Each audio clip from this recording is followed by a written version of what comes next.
Hola amigos, ¿cómo están? Me llamo Martín Garaníbar y bienvenidos a mi podcast Política Peruana. En este podcast analizaremos y comentaremos las últimas novedades sobre la política peruana. Sin más que agregar, empezamos. Más que nada, este es un podcast dedicado a los amiguis, digamos, de derechas, muy de derechas, extremadamente de derechas y más para la derecha, ¿no? Porque esta gente como que empieza a decir, oye, pero ¿cómo vas a negociar con violentistas? ¿Cómo vas a negociar con terroristas? Si son terroristas, mira, están financiados, mira, van en 4x4, tienen caravanas de combi, etcétera, etcétera. Entonces, este podcast más que nada va dedicado como para esta gente que es más o menos increíble, no conoce las dinámicas de las marchas o movimiento social, digamos, porque tampoco hay que idealizarlo, no es que esto sea algo totalmente espontáneo, no lo es, mano, no es algo totalmente espontáneo, pero tampoco es que tenga una organización así cuasi militar y que estén preparados para la guerra, etcétera, etcétera, sino que es un conjunto, una aglutinación de diversos movimientos que se han agrupado de diferentes maneras, así que sin más que agregar, empezamos para esta explicación de cómo es para gente más o menos ingenua o incrédula o que no sabe nada de derechas. Así que aquí vamos. Ya, entonces hay que desmentir mitos más que nada, ¿no? Mito número uno. La gente no sabe por qué protestar y necesita un líder que los guíe. Y eso es falso. O sea, no es que la gente sea bruta o estúpida en el sur del país o en cualquier lugar donde se manifiesten contra el gobierno. Tienen conciencia, obviamente, saben de lo que está pasando. Pueden tener una visión de la realidad errada o no, eso ya depende más que nada del criterio de cada uno, pero ellos tienen una concepción de realidad, han visto cómo se ha desarrollado, digamos, todo este periodo desde las elecciones, y como lo comenté en un podcast anterior, obviamente ellos han visto que literalmente su voz y su voto ha sido tratado desde Lima de una forma, digamos, muy inferior o que simplemente no al igual que el de ellos. Entonces, ¿tienen motivos para estar más o menos encabronados? Sí, y lo tienen, obviamente. Y esto es justamente viendo las actuales situaciones, es lo que los motiva en primer lugar a salir. En segundo lugar, ¿hay componentes organizados? Obvio que los hay, sí hay componentes organizados, eso no es ningún secreto para nadie. Se organizan de diferentes maneras, en frentes de barrio, frentes comunales, frentes de defensa, asociaciones culturales, por ejemplo, en Juliaca, Puno, hay mucho de eso. Entonces, es gente que tiene una organización desde muy chibola, por ejemplo, se organizan de diferentes maneras para diferentes fines o propósitos. No necesariamente tienen que ser políticos, pero cuando hay estas situaciones, estos, digamos, modos de comunicación y o organización se activan en un modo político, obviamente. Entonces se coordina eso con muchas cosas. Entonces cuando tú ves hay una marcha ya tienen planificado un recorrido, tienen planificado un punto de encuentro, tienen planificado diferentes acciones. No es que todos hagan lo mismo ahí.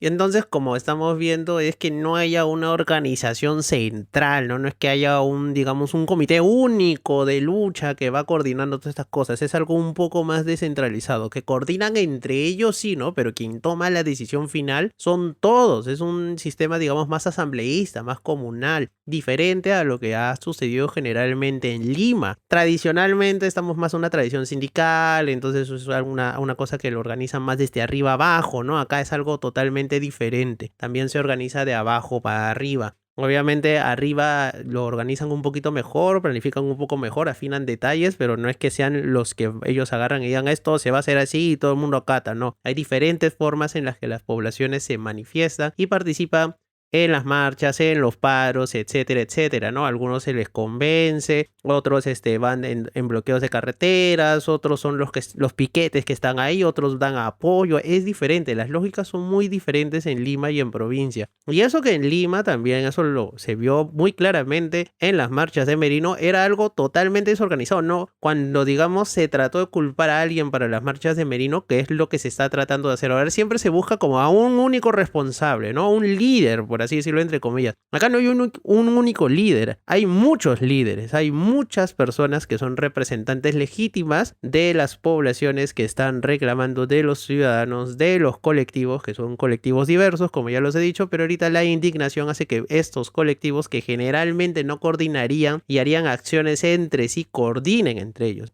Mito número 2. Son terroristas. Nah. Obviamente que no, pedir una asamblea constituyente, pedir el cierre del Congreso, que ya lo vimos por un tema de adelanto electoral, pedir la renuncia de Dina Boluarte, por ejemplo, no es hacerte terrorista, obviamente, ¿no? La gente tiene bastante claro qué es lo que quiere, ¿no? Porque uno puede estar de acuerdo o no con lo que ellos pidan, pero, por ejemplo, el gobierno no se puede excusar en decir, no sabemos lo que quieren. Mano, ellos ya han expresado claramente qué es lo que quieren. Quieren la renuncia de Dina Boluarte, o sea, Dina pa' tu casa. Y después a la cárcel. 2, quieren que este Congreso se vaya ya. Ya no es mañana, obviamente, ¿no? Sino que se haya un adelanto electoral que sea lo antes posible para que este Congreso, junto con ese adelanto electoral, se larguen también. Tercer punto, adelanto electoral. No se siguen tragando el cuento del 2024 porque ellos pueden asumir erróneamente, porque hasta ahorita no hay ningún resultado concreto, de que esas reformas lo único que hacen es favorecer a partidos, digamos, de Lima o de derechas, etcétera, etcétera. Pueden estar errados o no, no hay ninguna evidencia que compruebe eso, pero es la percepción que ellos tienen. Entonces, literalmente ellos quieren elecciones lo antes posible. Significa a medio año. O en el peor de los casos, el segundo o tercer trimestre de este año. Porque eso ya es algo que no están aceptando. Y número 4, están pidiendo clarito la asamblea constituyente, que esto es algo que sí está en manos del Congreso, no necesariamente, pero digamos ahorita el Realpolitik nos obliga a ir al Congreso y justamente es lo que se está pidiendo. Lo más democrático sería hacer un plebiscito, una especie de plebiscito o referéndum, en el que se pueda plantear la posibilidad de que se convoque una asamblea constituyente que redactará una nueva constitución. No estamos pidiendo reformar la constitución, sino crear una nueva. Lo otro que están pidiendo, que son sectores minoritarios, pero también están en muchos pliegos de reclamos. Por ejemplo, en el sur, la liberación de Peter Castell, de Pedro Castillo. Eso ya sí lo he dicho, es algo muy inviable, ¿no? Tiene una pequeña opción, pero realmente sus posibilidades están bien cagadas, porque también el man está preso por el intento de golpe de estado del 7 de diciembre, y aquí no nos cansamos de decir que eso fue un intento de golpe, un autogolpe al estilo Fujimori, y obviamente como se condena el del intento de la derecha, también se condena el de la izquierda, o sea, acá no andamos sin titubeo, está preso por esa vaina, ni siquiera por corrupción, entonces ya está. Otro mito súper importante para desmentir, porque claro, digamos, en esa visión centralizada, limeña, ¿no? Digamos, de clase alta, de políticos muy de derechas, las personas, uno, no se pueden autoorganizar, dos, obviamente no piensan por sí mismas, siempre tiene que haber alguien, entonces, si no es Sendero, Movadef, obviamente tiene que ser algún agente extranjero, Evo Morales o algo por el estilo. Y Evo sí, obviamente, mete su cuchara, el man, porque es político también, y las derechas le dan la oportunidad de hacerlo, pero él no está organizando gran cosa, por ejemplo. ¿Tiene algún regambe popular en Juliaca, en Puno? Sí, obviamente, eso es innegable, nadie lo va a negar. Hay partidos con inspiración masista que han tratado de participar en elecciones que no les ha ido muy bien, pero ahí están, por ejemplo. Entonces, de que ha metido su cuchara en parte, sí, pero que él es el cabecillo, organizador, conspirador, el que está detrás de la sombra haciendo algo, no, eso es ya darle demasiado crédito y creo que más bien Evo está aprovechando eso y lo está disfrutándolo, ¿no? Un poder que, por ejemplo, en Bolivia ya lo tiene bastante disminuido, en Perú se lo están regalando. Entonces, no, mano, ¿tiene un poco de influencia? Sí, pero ¿es el líder atrás de todo esto? ¿La mente maquiavélica? No. Tampoco. O en otro también se acusaron a los subprefectos que nombró Castillo. Entonces, un subprefecto tiene otras funciones. También tiene funciones de coordinación, todo esto. Pero como vuelvo a decir, estos núcleos, digamos, de población son bastante descentralizados. Gozan de bastante autonomía. Coordinan entre ellos, sí, pero coordinar a través de un prefecto o de un político afín al MAS, por ejemplo, no hace ser de que esta gente obviamente siga las indicaciones que esto les da. A veces es más bien al contrario. Uno de estos dos convoca una REU, va la gente, ellos tienen una agenda y al final en comité, en asamblea se decide otra cosa, obviamente, que tiene que ver más con los intereses de la gente. Esto es algo que está pasando bastante ahora. Por eso es que, digamos, en las peticiones, en los pliegos de reclamos, en los pliegos de lucha, la petición de libertad Pedro Castillo es la última de todas las que proponen. Sí es la más importante porque la proponen como último, no como primer pliego de reclamos. El primero es la renuncia de Dina Boluarte, por ejemplo. Porque esta gente obviamente está tratando de imponer una agenda, no lo ponen, pero tampoco para excluirlos es que no los ponen, ¿no? Pero los ponen al final. Entonces es algo que hay que tener muy, muy en cuenta, ¿no? La última mito, por ejemplo. financiados por narcotráfico, cocaleros, mineros ilegales, madereros ilegales, cualquier actividad ilegal, ¿no? Es verdad que en esta zona del sur del país hay bastante actividad ilegal, sobre todo en Madre de Dios, Puno, por esa zona de ahí, contrabando, minería ilegal, bastante minería ilegal, sobre todo en Madre de Dios, pero esta gente obviamente vive de la pasividad del Estado.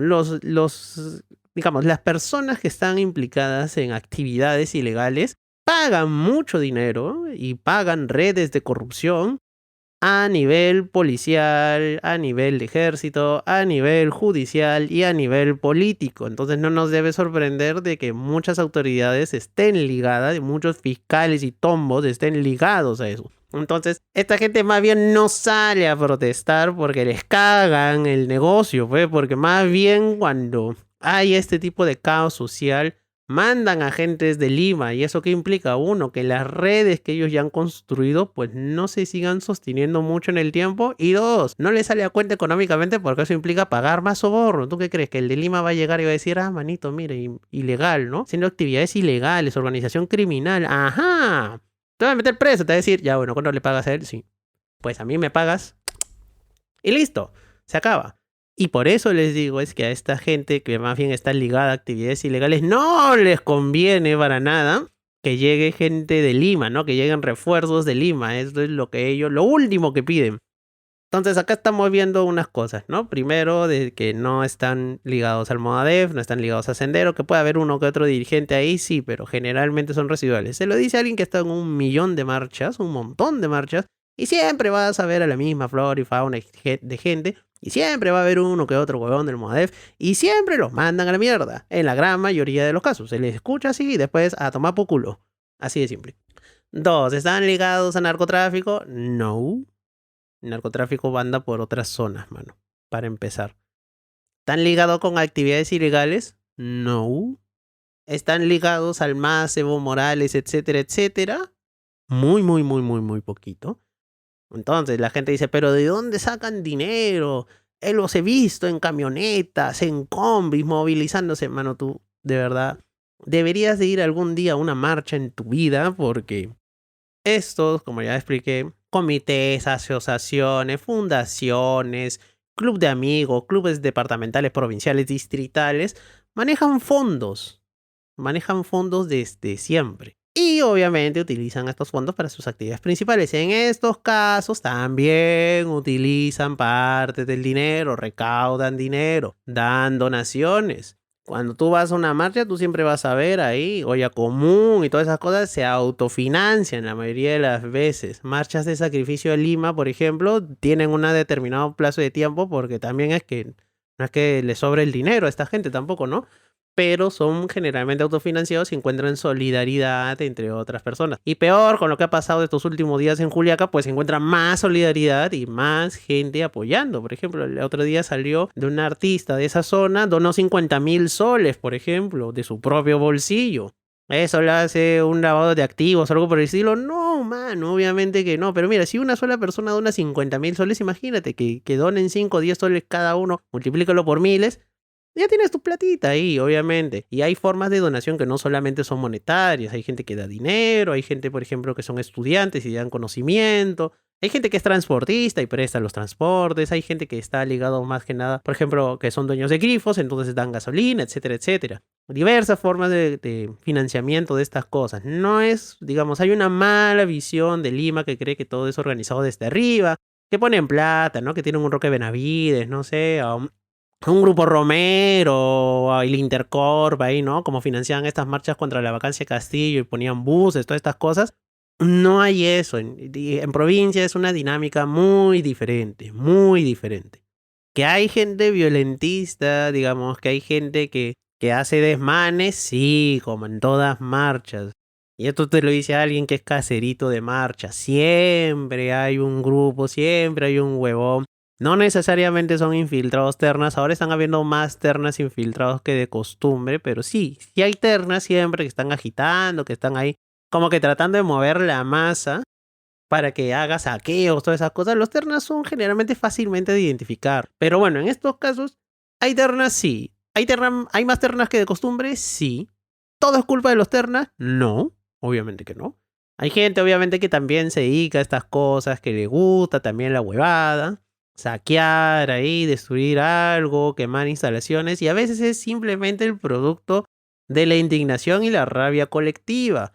Y después de lo que ha pasado en Juliaca, a mí no me sorprende que hayan quemado sedes de comisarías, que hayan quemado la casa de un congresista al que lo acusan.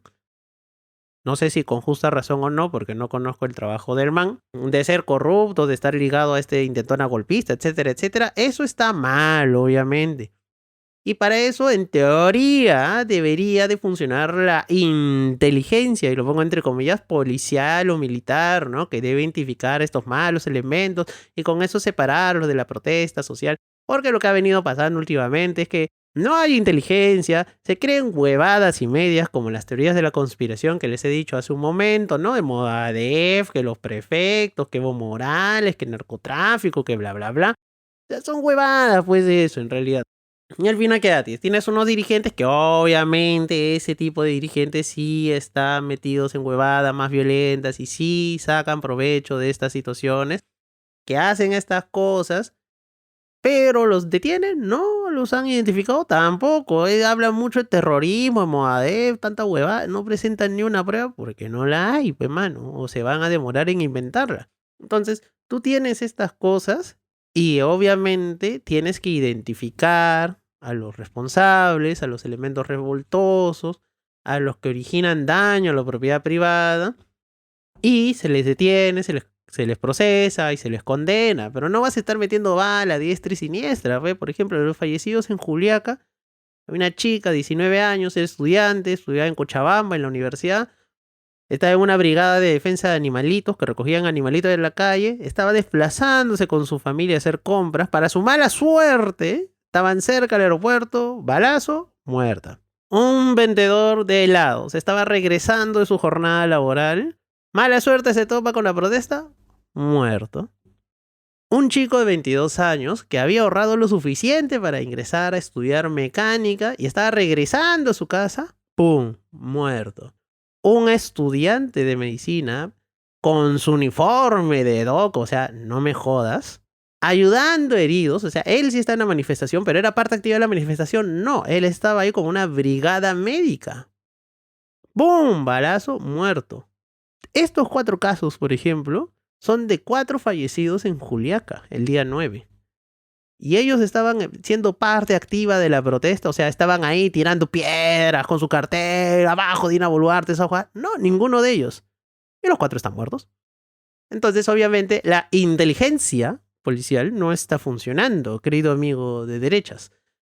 Esto te hace ver de que se necesita, uno, utilizar sabiamente el recurso, la fuerza, porque es verdad, el Estado tiene el monopolio de la violencia y se ejercita a través de la Policía Nacional y las Fuerzas Armadas, pero es un ejercicio residual, es última ratio, en pocas palabras. Tú no estás autorizado a tener un gatillo fácil, esto no es los Estados Unidos, huevón, donde cualquiera puede tener un arma y te mata. Imagínate que esto fuera Estados Unidos, puta madre, esto estaríamos cagados, menos mal no somos Estados Unidos. Y tomar activos críticos tampoco es motivo para que dispares indiscriminadamente y estés matando un culo de personas que no tienen nada que ver en la protesta. O sea, una cosa es que los manes estén ahí tirándote piedras, esas cosas ya, puta. Por último, que los arrestes, que los muelas a palos, que los llenes o sea, que tires gas lacrimógeno, aceptable, porque en fin, están en la protesta, están alterando el orden público, atentando contra la propiedad privada o pública, bla, bla, bla. Pero que mates un montón de gente que no tiene nada que ver en la protesta, y esto no solamente en Juliaca, en Ayacucho pasó lo mismo, en Abancay pasó lo mismo. Entonces, esa ya se está repitiendo una constante. Recuerden, amigos, hay 45 muertos hasta el momento. Dina Boluarte tiene el triste récord de tener más muertos que días en Palacio. Eso es inaudito en cualquier lugar del mundo. Eso es inaudito. Tienes más muertos porque tienes en promedio un muerto cada 20 horas. Obviamente esa estrategia no está funcionando y eso es parte de los mitos que se están repitiendo, ¿no? Porque digamos, para el gobierno está bien, ¿no? Es el principio de autoridad, vamos a restablecer la paz, el orden, bla, bla. La paz la restableces en base a muertos, mano. No es la respuesta, obviamente. La paz la tienes que restablecer en base a diálogo. ¿Y cómo logras diálogo? Con gestos. Por ejemplo, un gesto podría ser pedir perdón, hacer un mea culpa, no sé, levantar el estado de emergencia, eliminar el toque de queda, ¿no? ¿Cuál es tu respuesta? Tienes un culo de muertos, 18 muertos en un día y tu respuesta es, más mano dura, justificar las balas y decir, no me van a doblegar, voy a ser más represivo, ¡pum! Toque de queda. Por eso cuando mandas a tu comisión de alto nivel, los mandan a la mierda 2 veces el mismo día. ¿Cómo quieres negociar? También no seas cojudo, de verdad. Mándaselo esto a tu amigo y de derecha para que obviamente entienda algo, para que no siga compartiendo esas ideas erróneas de cómo se organiza la gente en el sur y que la gente en el sur obviamente también tiene organización, tiene conciencia social y política, que tú no puedes estar de acuerdo con lo que ellos crean es otra cosa, pero no por no estar de acuerdo los vas a tildar de brutos, de ignorantes, de terroristas, etcétera, etcétera, etcétera. Eso está mal. La base de la convivencia social es el diálogo. Y el diálogo no viene antecedido por balas, porque así no es diálogo, así de simple. Entonces, bueno, eso es todo por ahora y me despido, que tengan una buena semana y ojalá no haya más muertos. Pero después de lo que escuché ayer o tal, lo dudo bastante. Así que nada, nos vemos en la próxima. Bye bye, amiguis.